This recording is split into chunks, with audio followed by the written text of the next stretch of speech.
In this video, I'm going to be talking about classes, what they are in Python, and how we can use them to better our code.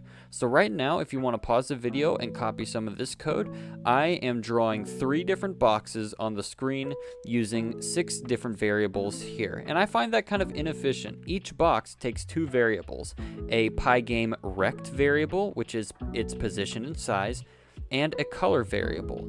Wouldn't it be nice if I could combine both of these into one variable? Well, that's what classes are. When you create a class, it's like you're creating a new kind of variable.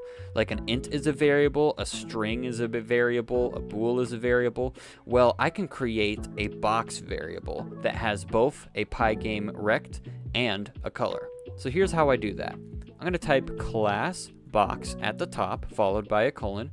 And to create a class, you also need to create a constructor, which is a function that kind of builds each box variable. So I'm going to type def underscore underscore init underscore underscore followed by 2 parentheses and a colon. And though that's really complicated, that is what a constructor is for a class, and it's at least easy to memorize. It takes a parameter, self, and we'll talk about what that means in a second.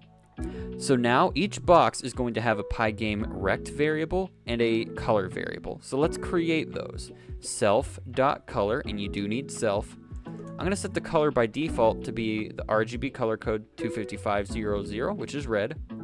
And I'm going to create a rectangle, call it rect for short. And I'm going to set that to pygame.rect. And by default, I'm going to make it to be 10, 10, 50, 50. This is my completed box class right here. It contains a color and a rectangle, both of our Pygame rect, both of which have a default value. So let me delete some of these other box variables I created.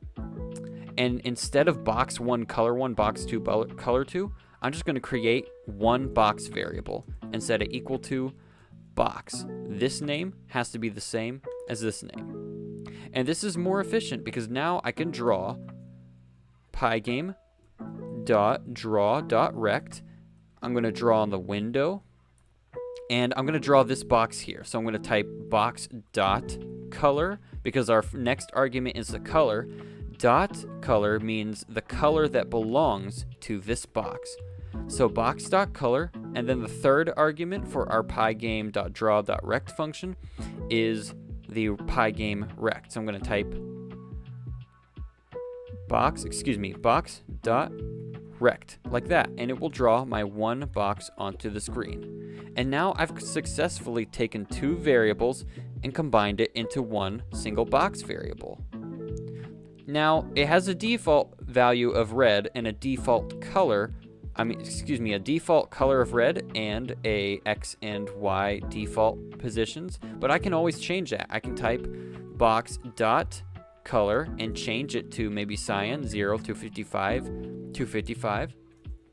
And then I can add as well, I can change its default X position, so box.rect.x, and I'm going to set that to be 100. So we have a new color now, and we have a new X position because this data is kind of overriding the data I put by default inside of the class. So I'm going to rerun, and sure enough, my box is updated. I can create another box. Box2 is equal to box, but if I don't change anything, box2 is going to get all the default values. So let's go ahead and draw box2 as well. Pygame.draw.rect. Window is the first thing we need for the rectangle draw.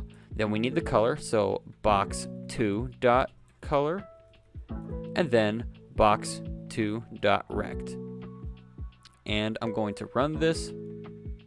And now I have 2 boxes on the screen, one with the default values and one with our customized values here.